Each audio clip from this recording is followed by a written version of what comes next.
ආයුබෝවන් සියලු දෙනාටම අද අපි ඔබ වෙත ගෙන එන්නේ සාමය, ආධ්‍යාත්මිකත්වය සහ ජාත්‍යන්තර මිත්‍රත්වය පිළිබඳ ප්‍රබෝධමත් පුවතක්.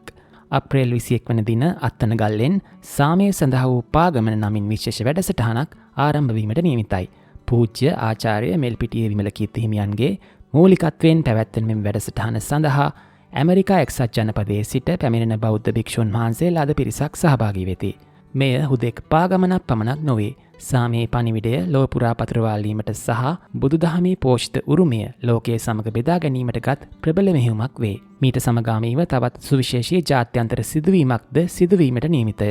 අනුරාධපුර ජයශ්‍රීමා බෝධීන් වහන්සේගේ සජීවී බෝධි අංකුරයක් සහ සර්වඥ වහන්සේලා පූර්ණ රාජ්‍ය ගෞරවය සහිතව ශ්‍රී ලංකාවේ සිට ඇමරිකා එක්සත් ජනපදයේ වෙත වැඩම කරවනු ඇත.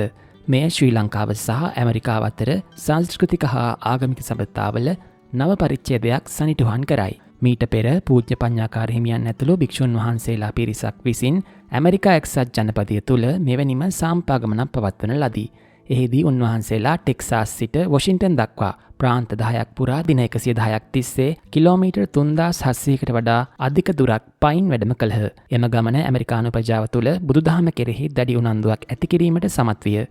එම සාර්ථකත්වයේ පෙරදරි කර ගනිමින් මෙවර මෙම පාගමන ශ්‍රී ලංකාව තුළ සංවිධානය කර ඇත. අප්‍රේල් 21 අත්තනගල්ලෙන් ගමන් ආරම්භ කර එදිනම කණ්ඩායම අනුරාධපුරයට ගොස් මහා සංඝරත්නයේ ආශිර්වාද මැද්දේ ශ්‍රී මහා බෝධි අංකුරය බාරගනු ඇත. රුවන්වැලි මහා සෑරඳුන් අභියසදී විශේෂ ආගමික වතාවන්ද පැවැත්වේ.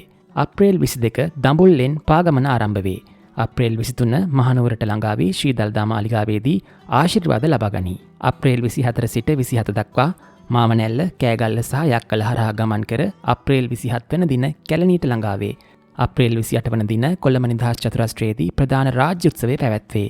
එහිදී ශ්‍රී ලංකා ජනාධිපතිතුමන් විසින් නිල වශයෙන් ශ්‍රී මහා බෝධි අංකුරය මෙරටට පැමිණි භික්ෂුන් වහන්සේලා වෙත බාර දීමට නියමිතය. අනතුරුව ධාතුන් වහන්සේලා සහ බෝධි අංකුරය මහජන ගෞරවය සඳහා ගංගාරාම විහාරස්ථානයේ තැන්පත් කෙරේ. ඇමරිකානු සංචාරය මැයි 1 වෙනිදා ශුද්ධ වස්තුන් ශ්‍රී ලංකාවෙන් පිටත් වේ. මැයි 2 ඇමරිකා එක්සත් ජනපදයට ළඟා වේ. මැයි 10 දක්වා ටෙක්සාසීදී සමාරම්භක උත්සවය ත්‍රිපිටක සජ්ජායනා සහ ධාතු ප්‍රදර්ශනය පැවැත්වේ. මැයි 15 ඔස්ටින් නගරයේදී හෝ සමහර විට දවල මන්දිරයේදී ඇමරිකානු ජාතික වෙසක් සැමරුම පැවැත්වීමට සැලසුම් කර ඇත. ටෙක්සාස් ප්‍රාන්තය නිල වශයෙන් වෙසක් දිනය ප්‍රකාශයට පත් කර ඇති බැවින් එරට පැවැත්වෙන පළමු ජාතික මට්ටමේ වෙසක් උත්සවය මෙයවීම විශේෂත්වයකි. අවසාන වශයෙන් මෙම සාමය සඳහා වූ පාගමන හුදු සංචාරයක් නොව එය ජාතීන් අතර එකමුතුකම, කරුණාව සහ සංස්කෘතික හුවමාරුව විදහා දක්වන සංකේතයකි.